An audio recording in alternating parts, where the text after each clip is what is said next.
today's session. Thank you, Vanessa, for operating the machinery and starting the recording. Indeed, this session will be recorded, and we have a short program, not short, we have a small program for you with a number of speakers. So the topic of today's session is connecting to finance, and in particular private finance. So what I've been discussing earlier today is in the transition from SCIS to the marketplace, one of the new elements, as seen from those familiar with SCIS, is that we have a facility called matchmaking. So those of you who have a project proposal, we call that a project concept note, both Jorge, who's also visible on the screen right now with his camera, and myself and colleagues are trying to match that proposal with the requirements of our growing investor network, so enabling access to private finance. Now, the world of finance is not a sort of simple world, so we thought it would be good to organize a session that does a number of things. So first of all, explain our matchmaking services, and I will invite Jorge in a couple of minutes to start a short presentation with an overview of what that is and what we have achieved so far. And then I've asked Mia, who is also in the call, Mia Dragovic of the Institute for European Energy and Climate Policy, to give an overview of one of the tools that they have developed to provide, say, navigation to various financial instruments. So she will take, anywhere between 10 and 12 minutes to provide that overview, but also to give some criteria for selecting the financial instrument. And then, with a bit of luck, we have Claes Ramel, who is the head of finance of the city of Malmö. And I'm saying with a bit of luck because he's now closing a meeting with Standards & Poor's in the city to help them rate the city according to the S&P standards. So hopefully he can join in time, because he's going to talk about their experience with the green city bonds, one of the instruments that Mia also has on her overview as well. And then as a fourth speaker, we have Mr. Duarte Torres. He's the Director of Infrastructure Services of Ferrovial, and he will talk about energy performance contracting in the context of, now you have to correct me, Jorge, I suppose, the city of Tomar. Is that almost Portuguese here? Yeah, almost Portuguese. Tomar. Okay. With those last words, I'll now switch over to Jorge. He's going to present, probably from your own machine, Jorge, with your slides on the matchmaking services. That's okay. Okay. I hope that everyone is seeing my slides, and first of all, I hope that everyone is feeling safe at home or where you are, but now we know that we are all at home giving this context. So basically, I will present a little bit and talk a little bit about the Smart Cities Marketplace matchmaking and what we do in order to connect projects with leading investors. So my name is Jorge. I'm Managing Director of RDA Climate Solutions, and I'm one of the matchmaking experts of this Smart City Marketplace matchmaking facility. I think that most of you have been around for all day, so I don't need to talk a lot on this slide, but in a kind of a nutshell, this Smart City Marketplace is the combination of the EU Smart City Information System, the SCIS, that is now handing and will be linked with the Smart Cities Marketplace, so it will become the marketplace for smart cities in the European Commission. And in this platform, we will have three sections: Explore, where you find all the information. Then we have the Shape, where we have clusters that were introduced some time ago with Judith on the program, also that are bottom-up approaches, bringing together several topics for the table, and for instance workshops, webinars, all of that will help you shape your project. And then we have the deal part, where we come in. So the deal part is basically we try to guide cities in order to make their projects bankable, and then we try to match those projects with the investors. So how does this work?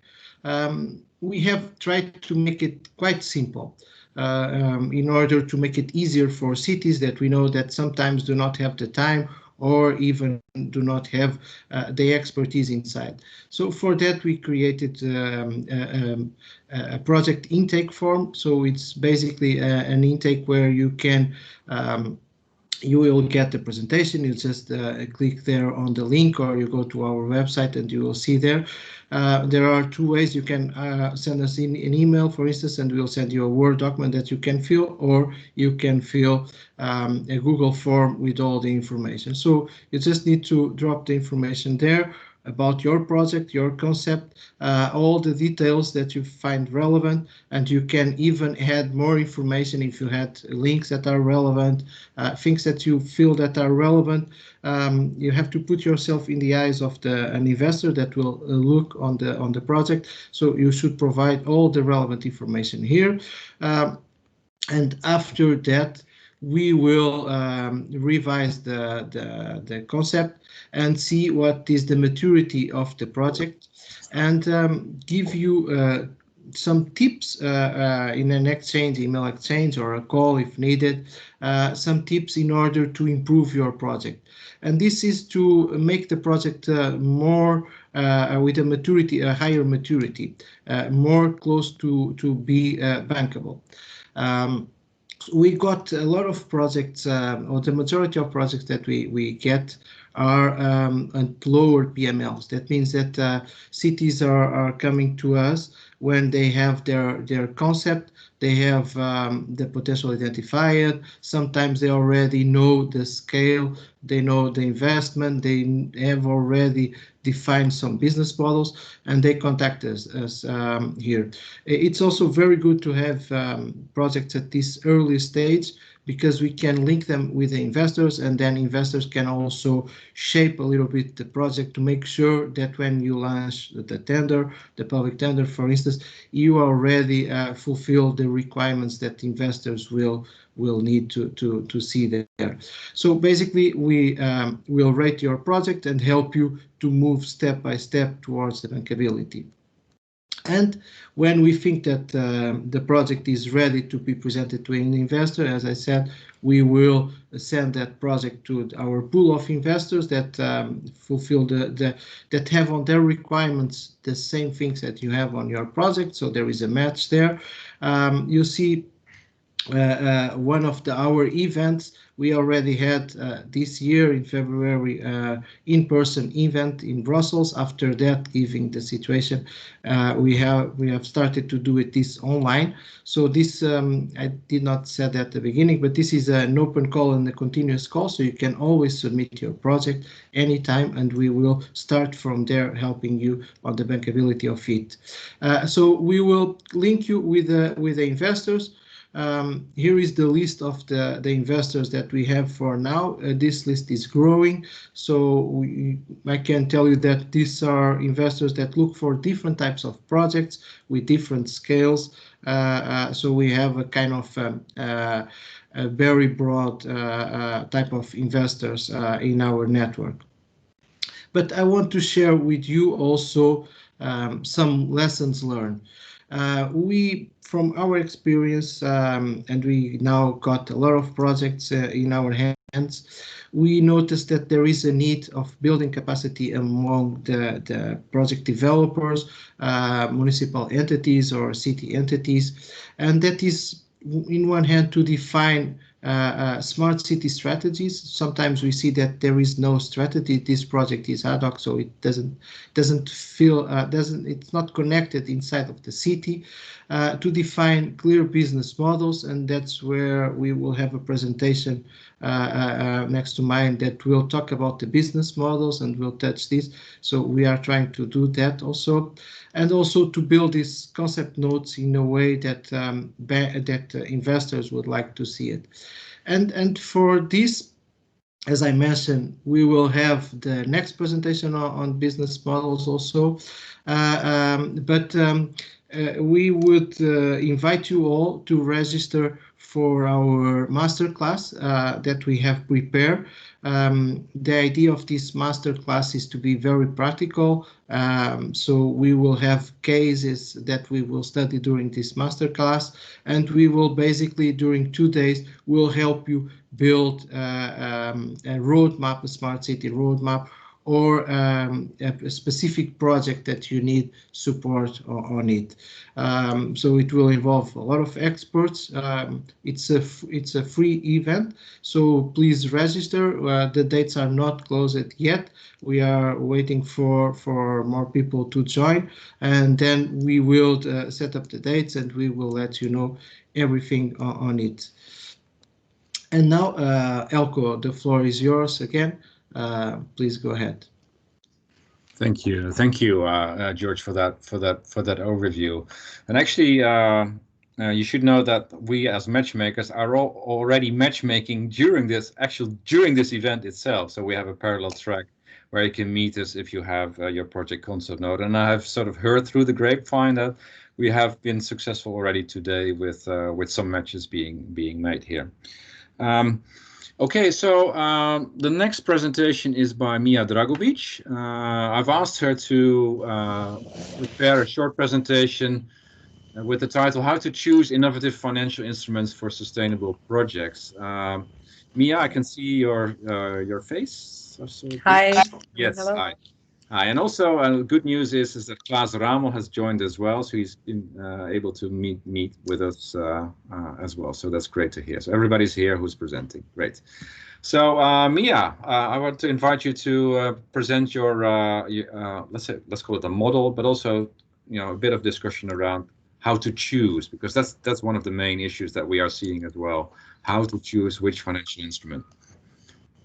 Right. Thank you for this, and thank you for calling me to meet with you today.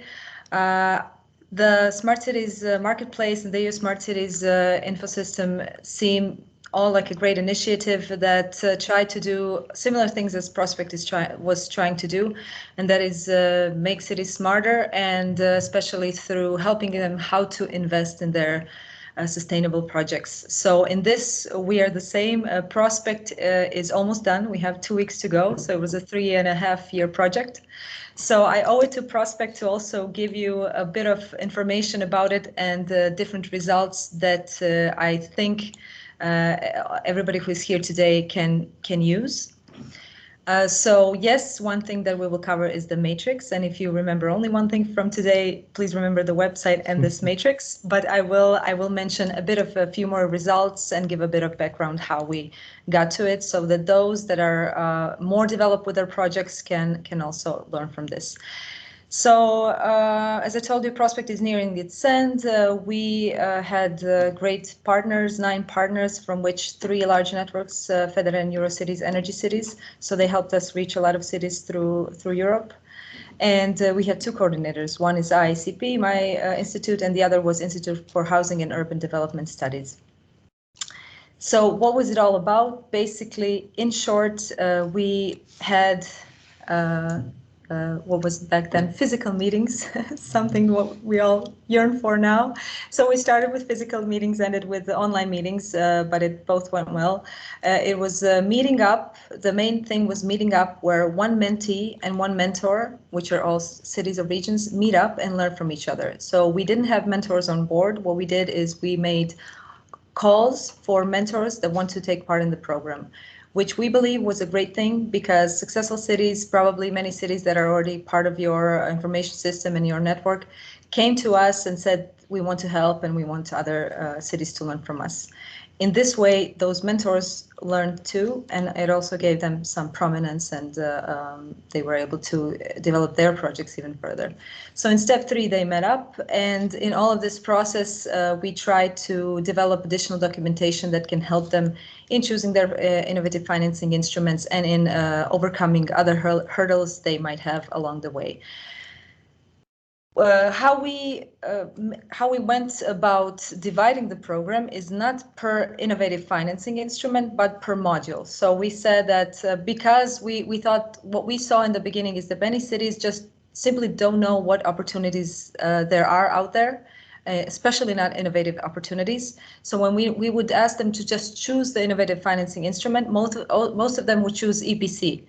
Not just because it's a great instrument and it can be very helpful, but because they didn't know about other ones. So we said, okay, let's switch it around. Let's ask them what do they want to work in: public buildings, private buildings, transport, public lighting, or cross-sectoral, and then we offer them what instruments they can use.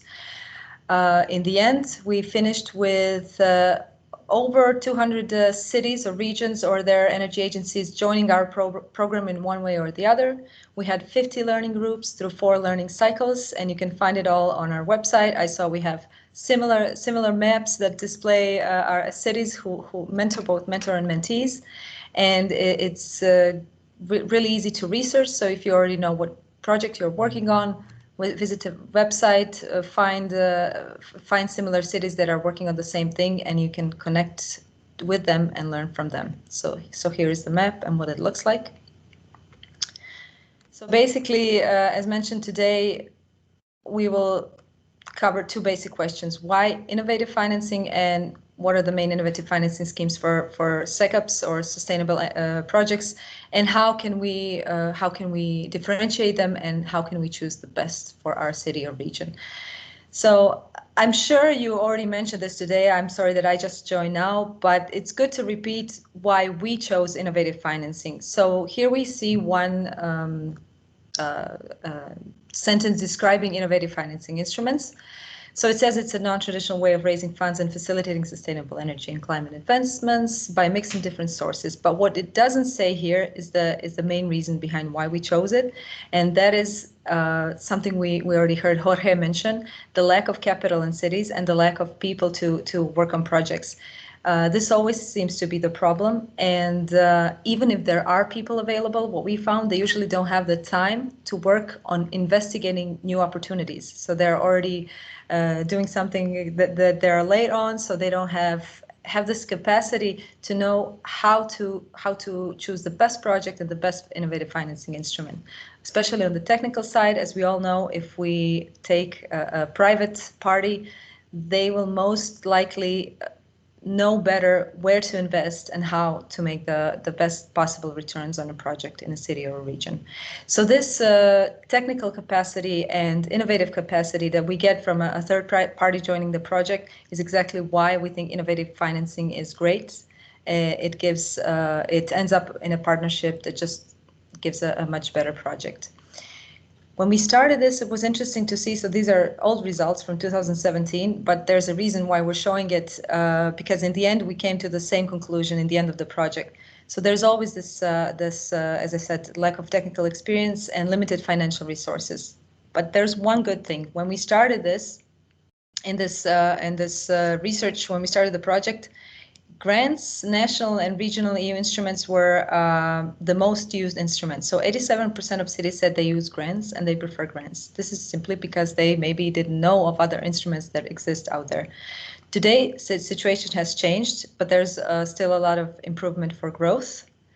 And I think we all appreciate by now that just using grants isn't even an option, and there's not many grants available, and it's not the best way to go. So what we did to try to overcome it is focus on the following innovative financing instruments. You can see them here, which we then divided by the topics that I showed you earlier. So if you want to learn more about each of the topics, you will find booklets on our webpage, specifically per the modules that I mentioned. And then per module, you will have all the instruments describing which can be used there and which cities use them and what was the best case example. So we see it here, and basically without just going through the table, what you can see on the first site is that almost all sectors cover almost all innovative financing instruments. So that's really good. We can use almost all of them in all areas. So that's like a takeout from this. And the main result that brought us to the matrix I'm going to mention is the Prospect benchmark. And in this, I really have to say thank you to all the cities that were part of Prospect, so all the 200. that gave their time and effort. And if somebody's here today, thank you to you too, because we asked them about 60 questions to answer honestly everything about the capacities they have in their cities. It's not just about sustainable projects, it's everything. It's the economics, the time they have, how they delegate duties. And we try to differentiate see what differentiates those cities that are more successful in using innovative financing instruments from those that are less successful. So it's a really comprehensive research. And then from this research, we got to developing this matrix. Basically, what matrix tells you, when you answer a set of questions, it will tell you for your specific project, what will be the best financing instrument. It will give you the cities that did a similar thing that you can also connect to them. And it's the basic yes/no, just yes/no questions that you can fill.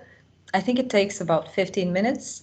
And the result is in a way that it gives you like a percentage of how applicable each financing instrument offered is applicable to your project. So it's just an introduction, but a great introduction for cities that are just starting out. And for those who are already deeply involved in their projects and know what instrument they want to work on, then I would recommend maybe this benchmark that I was talking about. Take a look at the results and go from there. The last thing I want to connect to the research that we did in the beginning is the research with which we ended the project. So looking at the benchmark results, we confirmed two things, and I think many of you will agree with it. So one, there is this municipality personnel lacking, and this was the main difference from successful cities to those who were less successful. So not only do they have people in place, but those people are also trained and given enough time to work on projects. And the second thing is the annual city budget that is provided for sustainable projects. Now here, usually often cities just start with saying, you know, there's not enough money for projects, but honestly, this doesn't seem to be such of a problem as it was 5 or 10 years ago.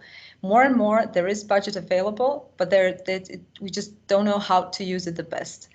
And even if there is limited budget, what we found, and I hope this is comforting for the cities, is that it's just important that the sustainable department or whoever is dealing with sustainability has some part of the budget allocated to them. Doesn't matter if it's small or little, if they have some budget allocated, that most probably means they have the political support to actually do something with the projects they're planned. So it's mostly about this commitment than it is about the amount of budget available.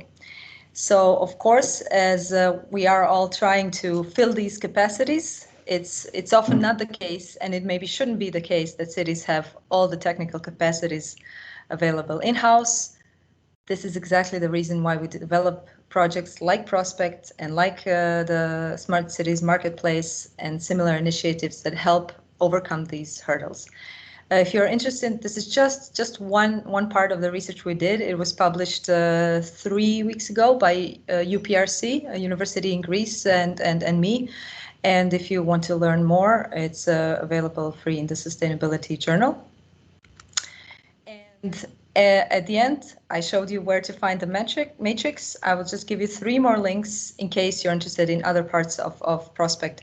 So one is that we have a participant database. Here you can find all the participants of the projects, and you can pick and choose those per category that are dealing with similar projects that you want to deal with, whether it's in terms of a module or a sector or in terms of a financing instrument. Then we have good practices available and more coming up in the next 2 weeks, also per module and per financing instrument.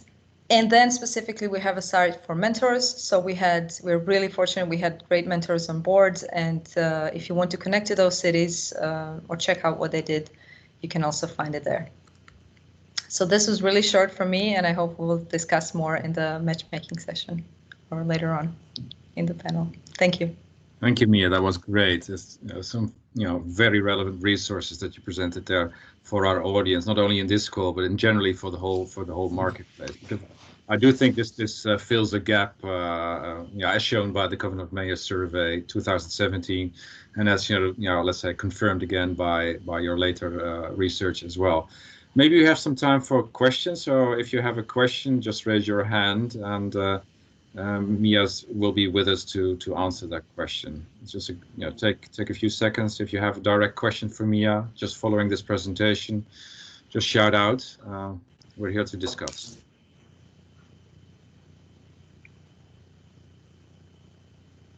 Okay, if not, then I think maybe it was by design, but we have two further speakers. One is whom is Claes, I should probably say, Ramel, of the city of Malmö. And I'm not sure whether Malmö was involved in your research, Mia, but Claes has been instrumental to the city green bond work in the city of Malmö. Actually, one of the maybe lesser known financial instruments in your matrix. Now, I know that green bonds have been on the rise, definitely in city land as being one of the issuers. And now I would like to, Claes hasn't prepared a presentation, so maybe Claes, you can come online with your video and your voice.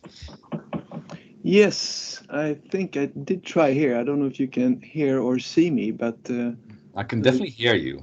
You hear me? Okay, Yeah. Then it's one more step here.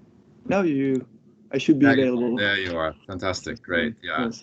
No, we discussed this before class in preparation. You don't have a presentation available, so I would like to tease out some points of view during, like in an interview style, and I just follow a very simple format. It's why were you considering green bonds at all?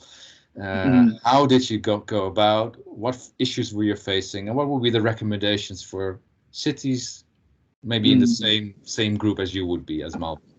Right. So first of all,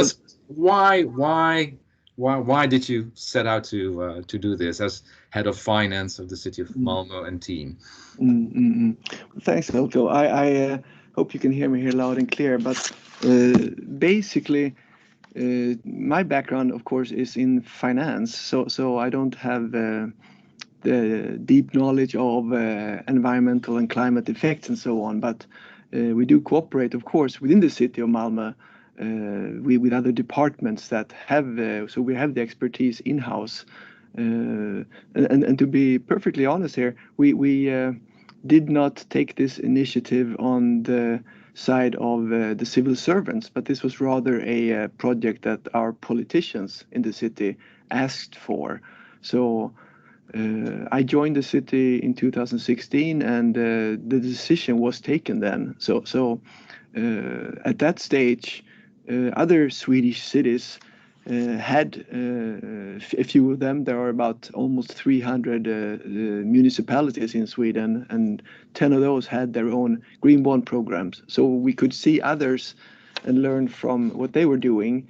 And up to that stage, it had been a very simple sort of setup, efficient but simple. And once a few years later, I think the first city was city of Göteborg on the west coast of Sweden that were amongst the very, very first issuers at all of green bonds. So we wanted to put our own, should I say, character to our green bond framework. How did we want to operate, and why are we doing this? So we did provide a little bit of more background. Where did we come from? We had issues with floodings in the city in the 80s, I think.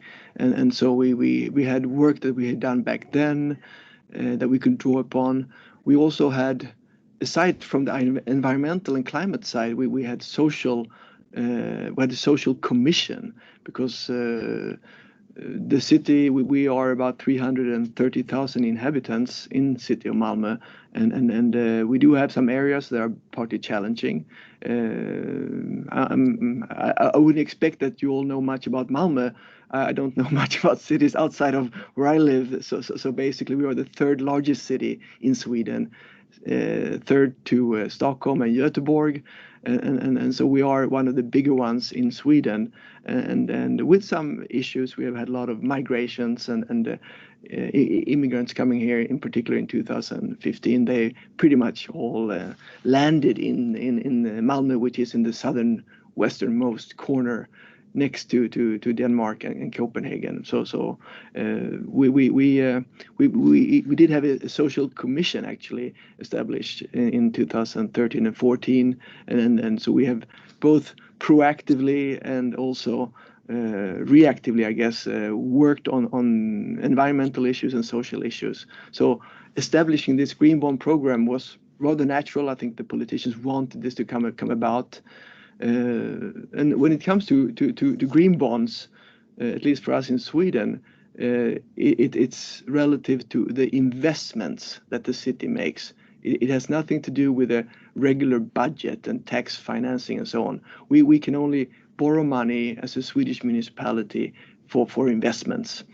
Thus, it's a matter of we are responsible for city infrastructure, roads, sidewalks, roundabouts.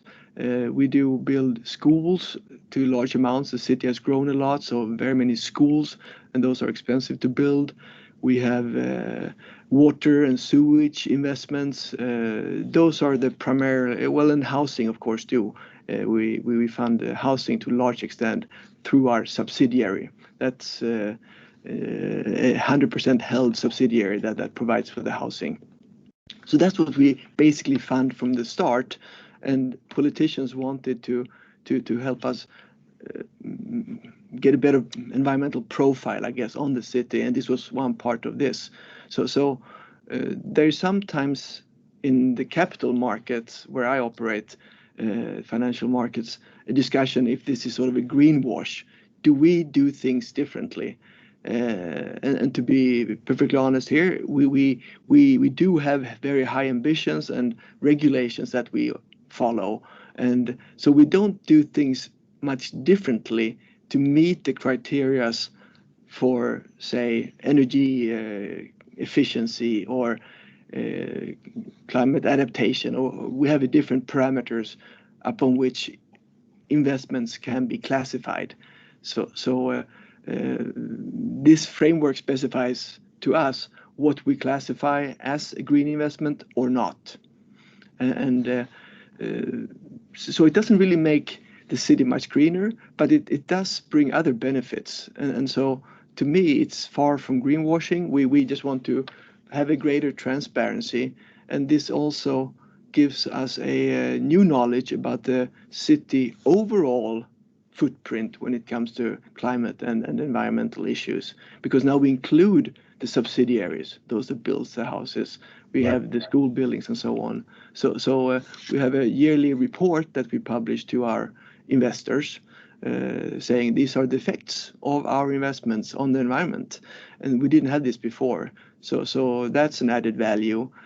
Internally in the city, I think we have a better knowledge and understanding and network in working with these things.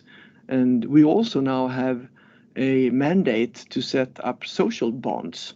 So that's an undertaking that no one actually has done in Sweden before. So we will be an early starter with this, and we are right now heading into that project. And for social bonds, then we will need to establish a social bond framework which classifies investments into social or not. And this is much more complicated, because then when it comes to green bonds and investments that are environmentally friendly, we can look at a building and say it meets certain criteria. When it's a social investment, well, we have to decide what's a building by itself is not social, or a meeting place is not social by itself. It depends on what activities are included in that building or in that place or space. So we will be working with this. We are excited about this project. It's going to be more complicated, but with this, we will also then have an annual report and let investors know what social effects we expect to achieve. And of course, the horizon will be much longer. So we are we realize we need to do more work on this, but it's also all the more important, I would say, than we would have thought. There is lots of things to be done here, of course, but again, the issue is we cannot finance more teachers because that's part of the annual budget. We can only finance social investments that are physical, I would say. But we need to do follow-ups, of course, on activities. Could you just give the audience an idea of the size of your your green bond program, probably in euro terms, because probably not everybody's familiar with Swedish kronor. Yeah, you can only multiply by 10 basically, but no, I'll do it in euros. We have well, the city sort of budget would amount to 2.5 billion euros. We fund ourselves, we borrow for investments for roughly 1.5 billion. And the green bonds that have now been around for 3 years, roughly, we have 4.1 billion green bonds outstanding. And that means we at least need to have 4 billion of green investments that we have selected in the environmental committee. And I think at this stage, we have some 6 billion green investments to work with. So we could issue at this stage, if we maximized, we could do a total of 2 billion more euros. No, sorry, not. Where am I? No, I confused you guys. Sorry about this. 1.5 was the total debt, and 0.4 would be our green bonds. So roughly a third or so is green bonds outstanding. And we could do a little bit more, some 0.2 billion more of green bonds as it is right now. Or else we need to identify more green bond investments to grow the portfolio. And so the investment program, is that covered, you were saying, by an environmental committee? Is that who select projects? Yes, exactly. We have selected a 10-person committee with experts on various fields and from our various companies. Those that build schools and housing and water and sewage, etc., and so on. And then some environmental experts. So I think some municipalities also have external experts from the university or other authorities and so on. But we don't have that at this stage, at least. But so they are provided with suggestions. Would this investment qualify? And then the committee would hold this investment up and say, okay, from this perspective, it looks fine. This is a green bond, a green investment, or it's not a green investment, or we need more information. And of course, when you build a school, you have estimates of energy consumption and so on. And it may take a few years before you have the school up and running with ventilation and full number of pupils and students, etc., before you have the actual number. And then it could be that the figure is not good enough. Then we have to bring that investment out and be transparent to the investor and say, well, this school in this area didn't, when we have followed up, we had to bring it out, or it does meet the criteria, and then it remains in the pool of green investments. So in a similar way, we then expect to work with social investments going forward once we reach that. And so I understand you, as a city, you have developed your own reporting framework. It's clearly, let's say, transparency, disclosure about the, let's say, the performance of your, the sustainability performance of your projects. I think is very important. But you have developed your own, let's say, framework, systematic for that. And is that being audited by a third party at some point, or? Well, basically, when we did establish the green bond framework, all this is now also transparent and available on City of Malmö homepage. So you can have a look and click on that. And the green bond framework is in English, so that's good. The report we do in Swedish. But the framework was not audited, but we had a second opinion that we purchased. In our case, this was Sustainalytics. I think it's a Dutch firm. They had a couple of alternatives, and they did look at our setup. How do we work in the city with investments, and what policies do we have, and etc. etc.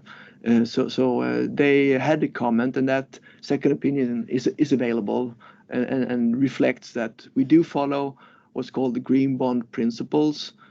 This is taking a step back, but most every issuer, whether it's a municipality or private company, follows these green bond principles. These are sort of international guidelines, and we follow them as well. And the second opinion provider holds up our framework to those principles and says, yeah, you're okay here, but you can improve there. But on the whole, we had this second opinion that's kind of an audit, I guess. Right.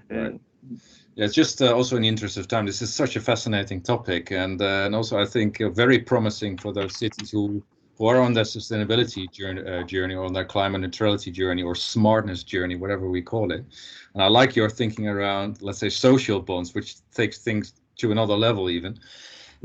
So I'm keen to follow that element for your city. But what would be your recommendations or suggestions to cities who have never sort of done anything with green bonds? So what would be the first steps to take here, I suppose? Is it follow a course with the green bond principle?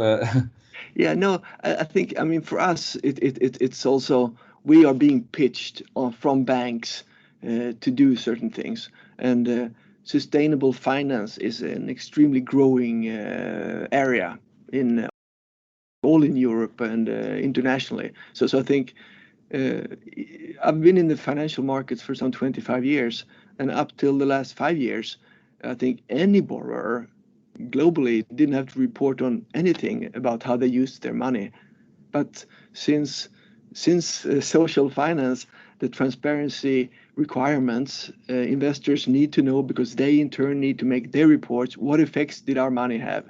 If you are an insurance provider, you want to say how you use your premiums to invest in climate sustainability in certain areas maybe, then you can tell your constituents how their money is being used in a sound way. You live in this area and we invest in this area and we help decrease risks for flooding. So that's good. It keeps your premium down and so on. So I think the way we look upon this sustainability trend now is that we basically need to tell investors, regardless how we raise those funds, what we do with the funds. So that I think it will be hard to not follow into this, if the trend persists. But thus far, it is really strong, and it's not difficult. I wouldn't say, and green bond principles, the guidelines are not hard to follow. But then again, internally, to get the organization to work together, putting our work into the regular processes of how people work in the city, that's the hard part, because right now we are struggling with that a bit, because this is an add-on thing. We need to ask people to do extra things. They don't do it when they normally check up on things. No, I would say, I mean, the benefits from a financial perspective, for us, is diversification. That's very good. We believe that investors that know how we use the money and that we do it in a very sound way, an ecological way, they are more keen to remain investors with us should we have harder economic times ahead of us. So that's, I think, a better diversification than raising funds from a different market or in a different currency and so on. So I see from a city, it's also a de-risking strategy in a way. Yeah, for sure. But I'm hearing, so one of the lessons is, expect that you have to report in different ways than you're used to, or not even different, but you have to report. You have to report, yeah. Exactly. And that requires definitely some internal alignment between probably sectoral groups within the city, because the ESG disclosures requires different types of data being submitted in different formats as well. Yeah. Exactly. And I mean, we have 8 different categories of green investments, and it could be, I think one is environmentally sustainable living, natural resources, climate adaptation, energy efficiency, green energy, green and energy efficient buildings, pollution prevention control, water and wastewater management. I think those were probably the main ones. And so we have people from all jacks of trades cooperating into this, and there was a lot of enthusiasm in the very start, but now it's reaching a phase where we need to find better internal processes to work with this, and that's the challenge. And also because all this reporting, we need better systems we need to classify our investments in a new way from the very start, because that's not they don't think about the green investments when they plan a school. That's not how they go about. They say, what legal regulations do we need to follow? And then we have some extra steps there. So we need to integrate it's further. another lens on the project. Yeah. Well, Exactly. Claes, I want to, I don't want to stop you here. I have to stop you here because we have a fourth speaker from Portugal telling about EPC contracting for the city of Tomar. Will you stick around, Claes, for some questions later? Absolutely. Because, Yes. I won't open the discussion for questions right now, but just after Duarte's presentation. So thanks for the moment. Great insight into something really substantial and something that is, I think, very promising. As identified by the decision matrix that was presented by Mia as well prior to you coming in class. So thanks again. Thanks a So lot. Duarte, I can see you now in front of your impressive bookcase there. I can see. Well, it's a set. They are not real. Okay, it's like IKEA. Okay. Yeah. Now, so Duarte, you have a story for us with a presentation. Will you be running the presentation from your own machine? As you wish. Please, by all means, because this is like, okay. So I will start it here. Just give me a second.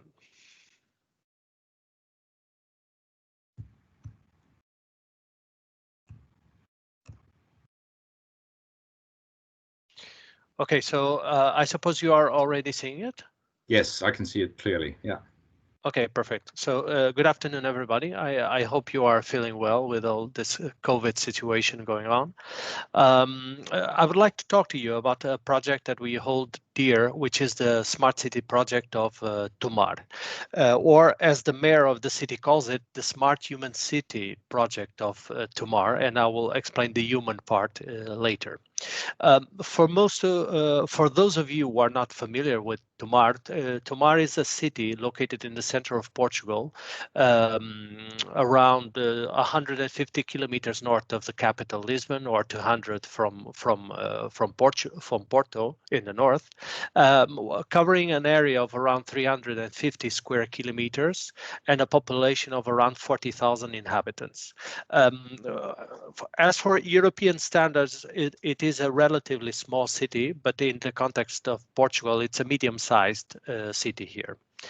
The city itself has around 1,300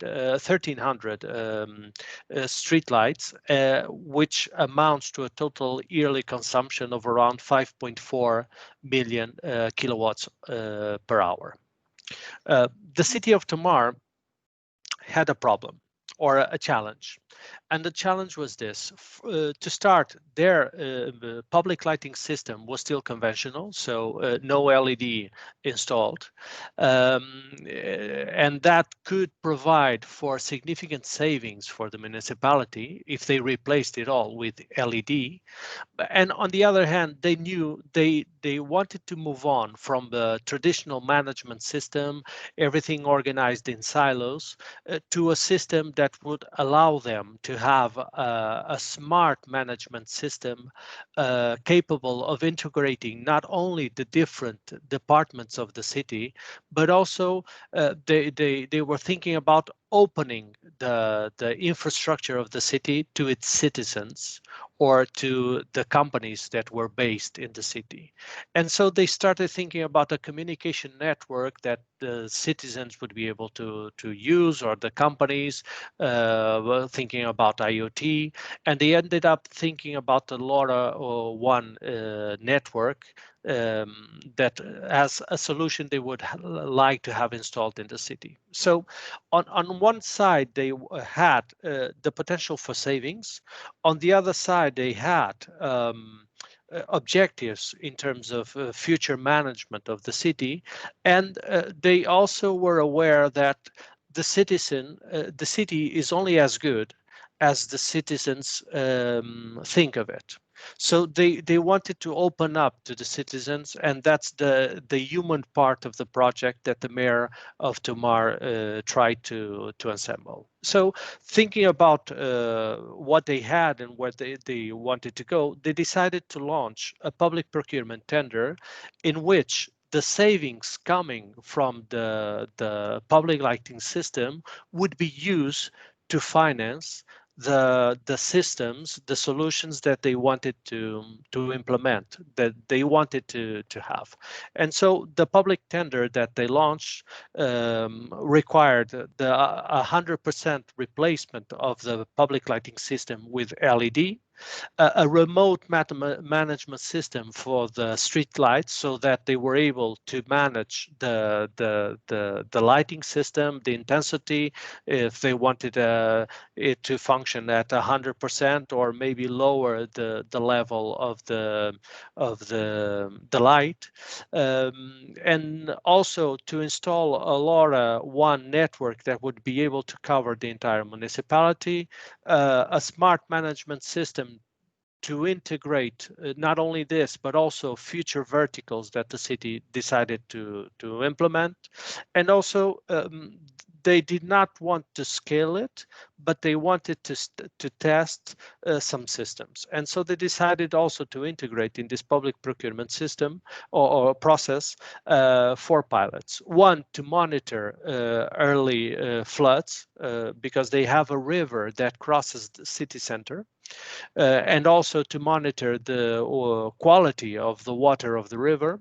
And here you have 2 pilots. And the other 2, one was for the monitoring the air quality of the city, and another one for the fire hydrants. And the fire hydrants, because they thought they could be a cause for water losses. So they wanted to have a system that would be able to tell them if there was a leak in the system, or if someone was using it unauthorized. And so they decided to put that in this process.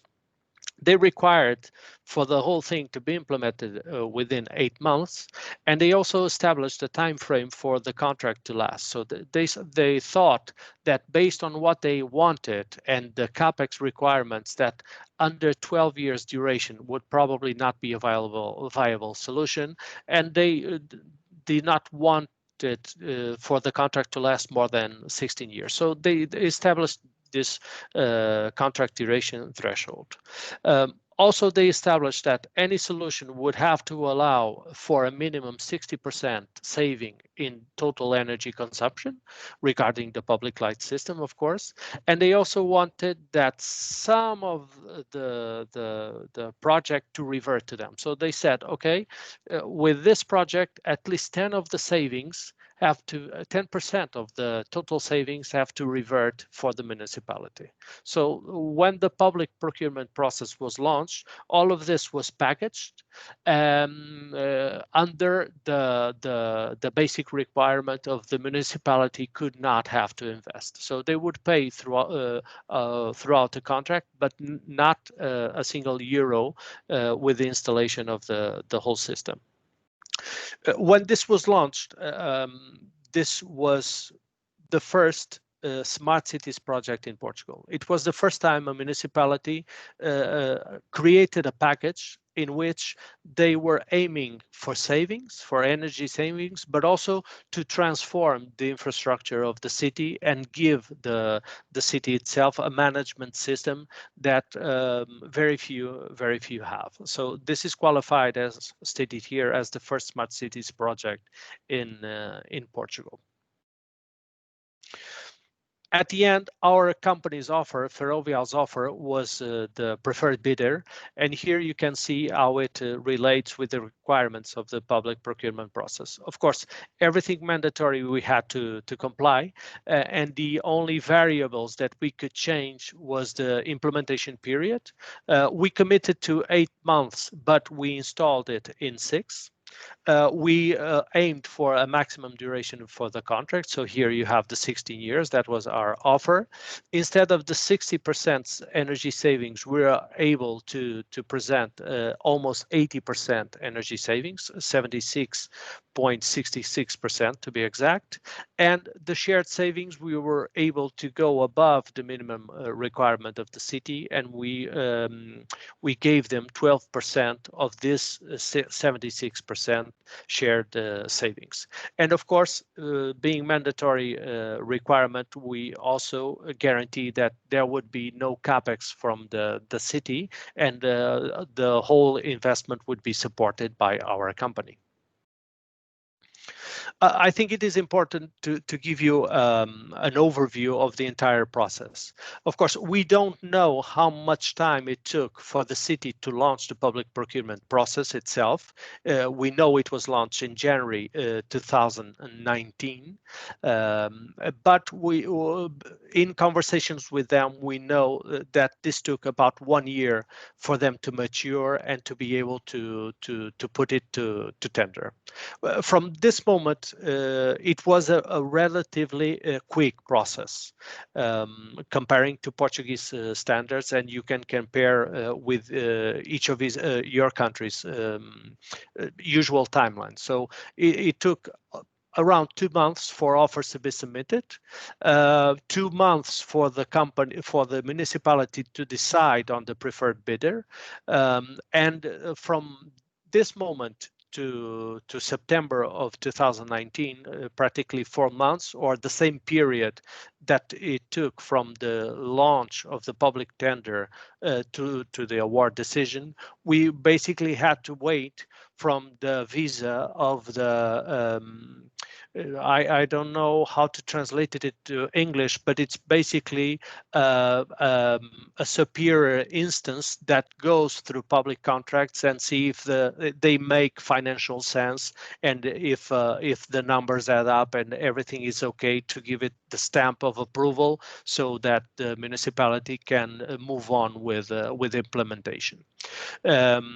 So it took us 4 months to get that, and 1 month later we were starting to implement, and from this moment on until April, which was the go live phase of the project, it took us around 6 months, as we said in the previous slide. So from the moment the public procurement process was launched until the service started, it took around 15 months, which according to Portuguese standards, it's a very quick implementation period. Also, the installation period was very short, considering that we had to install those almost 14,000 streetlights. But our teams were already very accustomed to this type of processes from previous projects, so it was a relatively smooth implementation period. Just to finalize some ideas that we got from this project, being the first one, we are breaking ground, and that has to be attributed to the city of Tomar that took the initiative and launching the first public tender that creates a complex contracting system. We are starting to see some cities following up, launching tenders with complex scopes. So we hope that more and more municipalities follow the same path. The time to market here can be relatively short if there are not many disputes between the different companies submitting offers, because if that is the case, it can prolong in time. But this proves that it can also be a relatively expedite system to be implemented. Also, the EPC model can be a very powerful source of financing for municipalities, especially if they have the potential to use the public lighting system savings to their favor. And this can be made, of course, avoiding the capex requirements that other projects usually do require, and also being within the energy efficiency framework. They can also avoid to consider it as public debt, because there's an interpretation by Eurostat that states that if the risk is basically or more on the private side of the project, they can not consider it as public debt. And finally, tying to this previous comment, since the risk is in its majority on the side of the private company, the city has also another guarantee, which is that the private company will do anything in its capacity to make sure that the project works and that it works as expected. And so basically, this is what I wanted to share with you. I'm looking forward to hearing from you. Any questions you may have, I'm at your disposal. Thank you, Duarte. That was a very, very clear presentation. So what we have had so far is Mia presenting the framework, a decision framework or matrix. Yeah. With innovative financial instruments. We went into 2 small deep dives.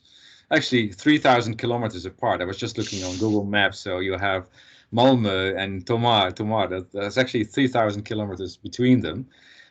So we have seen 2 examples of 2 totally different financial instruments as seen from a city, like an EPC contracting, so no capex, no upfront capex expenditure by a city. We also have seen, the size of the city is completely different. So Malmö, 330,000 people. You were saying, Duarte, there was 14,000? 40,000.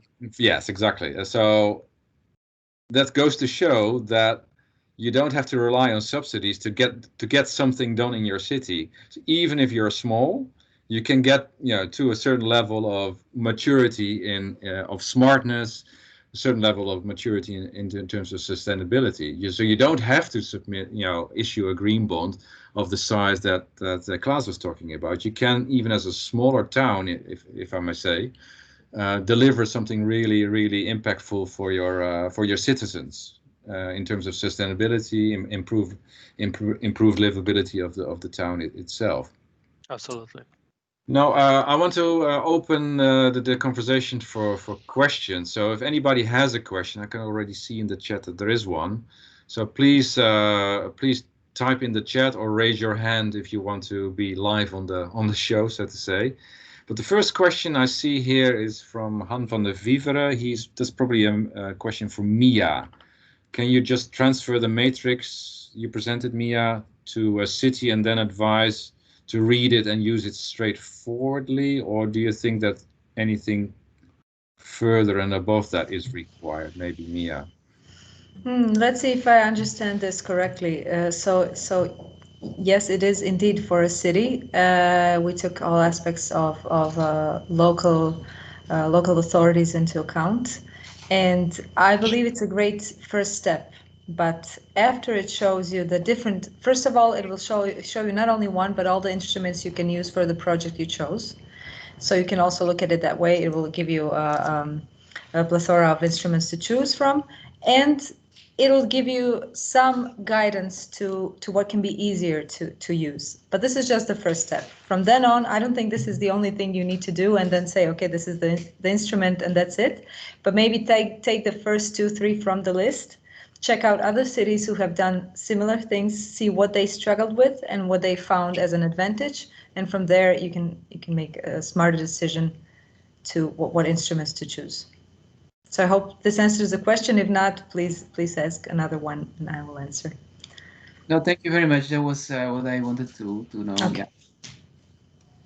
Yeah. Thank you, Han, for that question. Any further questions to either George or Claes or Mia or Duarte? If I might, I would ask Claes if you saw any difference on the cost of issuing a green bond comparing to a normal bond. Normally, I would say that there is no there is no difference, or it's not very clear, but I would like to see what is your opinion. I saw that you mentioned the fact that you are having the possibility of having other investors and investors that want to stay with you even in time of crisis, which is kind of relevant, or it's very relevant for you. I would ask you about this cost of the money, if you saw that there was a difference between a green bond and a normal bond. Yes. Thanks, George, for that question. I hope everyone can hear me here now too. But we, since issuing our first green bond in 2017, we've had discounts every time. Not huge discounts, but we talk about normally, well, it's varied between 5 basis points down to half a basis point. So to translate that into percentage, if we borrowed normally at 1%, I think a green bond we would issue at a lower rate, meaning we would only pay 0.95% or 0.99% rather than 1%. So there has been a discount every time. We use the green bond sort of as a weapon when we speak to investors and say, you need to pay up or else we're not going to issue a green bond. And the investors on their half, they say, we also need to do an amount of extra work and to compare and to categorize and make reports. So we don't want to pay extra for this. And the argument on the borrower side is that we do provide something that you need to have, and we want to have a cheaper funding because of this. So it's not a very huge saving, but there is some savings to be noticed. And when you borrow larger amounts, of course, 1/100th of a percentage is several thousand euros also. Yes, the small little savings. Then I think we do work internally to publish report and to categorize and to engage with lots of people, which we don't measure the cost of this, but and I think basically, regardless of how we need to fund our investments in the future, we're always going to need to report one way or another. So we need to do this anyway, and we do save a little money. Yes, we do. Okay, thank you. If you allow me, I have a question for Duarte as well, because Duarte, you work for an international company. It's probably not, maybe not yourself, but you work for an international company.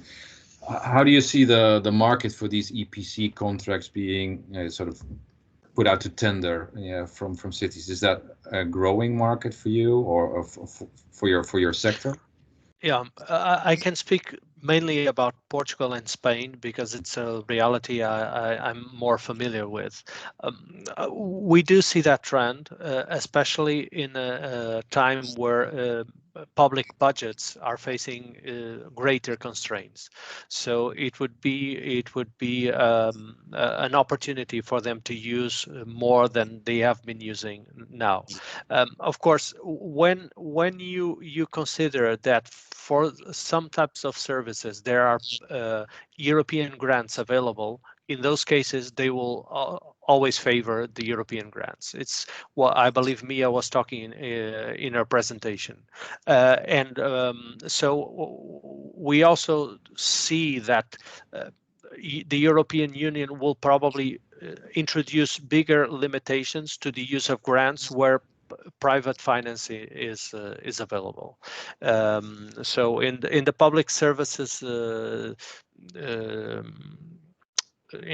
services context, we see that the EPC can be a tool that will be used for municipalities more in the near future.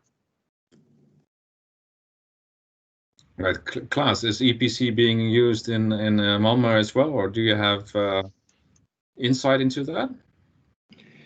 Oh, sorry, Eelco, I don't have much insight. Yeah. No, but the projects is very different from what we do, and I think it's fantastic. It's a need somewhere, and there is a solution for it that's very attractive.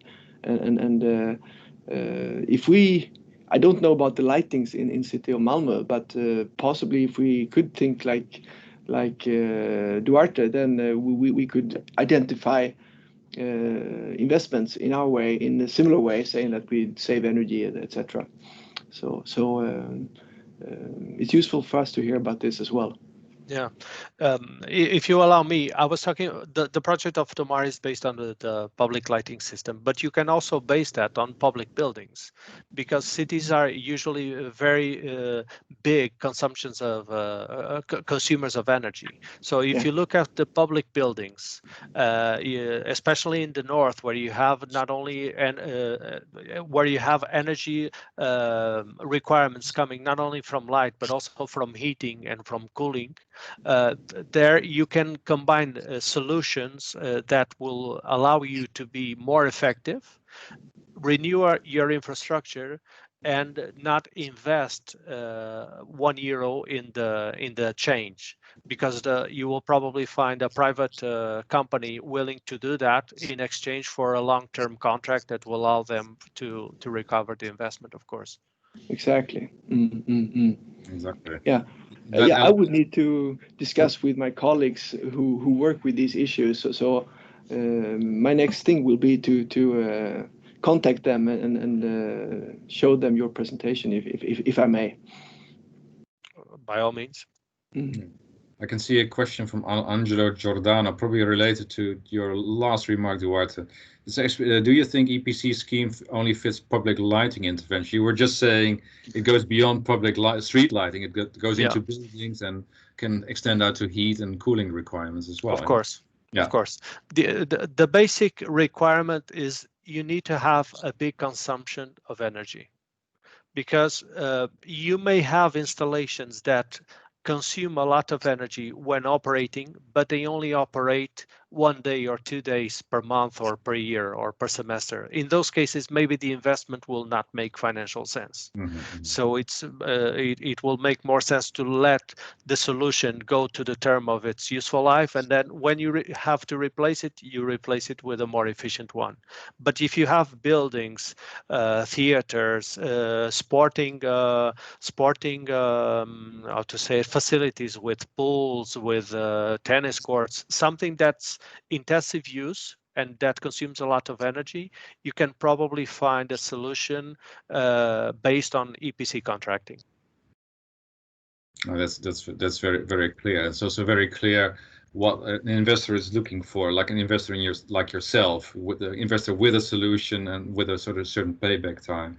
It's some sort of consistency of use, of course, of energy use over a longer period of time. And Tomar was like 16 years. 16, you were saying. 16 years, yeah. Okay. Yeah, because in the case of Tomar, the whole package that they want required a lot of investment in the beginning, so we had to go for a longer term contract.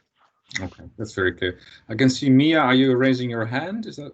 Yes, I just wanted to also confirm in terms of prospect what Duarte has said, that we saw EPC being used all across the sectors.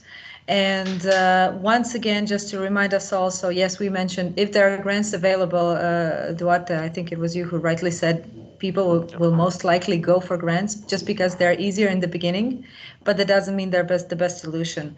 For example, in buildings, usually what happens if a city goes by themselves instead of choosing an ESCO to help them and, for example, doing it through an EPC, they might just go for the low-hanging fruits, pick a few measures, and with this, they lost all the possible investment that they could have or potential savings they could have to do deep refurbishment and something really much smarter for the building. And it's like that across all the sectors. So in the end, grants might not be the best solutions, although they seem easy to start with. Yeah, and you must also consider that when an ESCO makes the investment, they will choose solutions, technologies that will grant them that throughout the contract, the chance for a problem will be 0 or close to 0. When you talk about contracting a work, you use a grant, you hire a company, a contractor to change the lighting system, the cooling system, or so what. The time that they will guarantee the construction work will be limited to the law. So if the law says you have 2 years or 5 years guarantee, that's the guarantee they will give you. And so at the end of 5 years, if the system starts to fail, it's your problem. Exactly, and it's the guarantee of the technical side, so that the system is working, and not the guarantee how it's working and whether it's delivering savings. So in the end, it might not be delivering savings, that there won't be a guarantee for it unless it's an EPC contract. Yeah. And yes, just so you know, we had a lot of cities from Portugal, and we did hear about Tomada and a lot of as being the first example. And yes, a lot of other cities tried with EPC, or at least they're now starting to implement it. So we heard about it. Thank you. Claes, that addressed your question. I think Mia picked that one up. That was great. So I think that's all we have time for at the moment. There's so much more to discuss and to explore with this, but I think the main message here is a city, don't be bold, go beyond subsidies, and you can get real impact on the let's say the livability of your city, and you can really score on your sustainability journey using these innovative financial instruments. We have heard from Claes around green bonds, we've heard from Duarte around EPC, and there's even a lot more as presented by Mia. So I do invite everybody to go, first of all, to Mia's resources, because that provides your radar. And if you have found something on the radar, you may go into a deep dive with people like Claes and Duarte to explore further. It's 17:15. That's my scheduled end time. Thanks everybody for your contributions. I think it was great. Stay safe and hope to see you in the flesh anytime soon. Thank you very much. Thank you all. Thank you. Thank you all. Bye bye. Good luck. Thank you.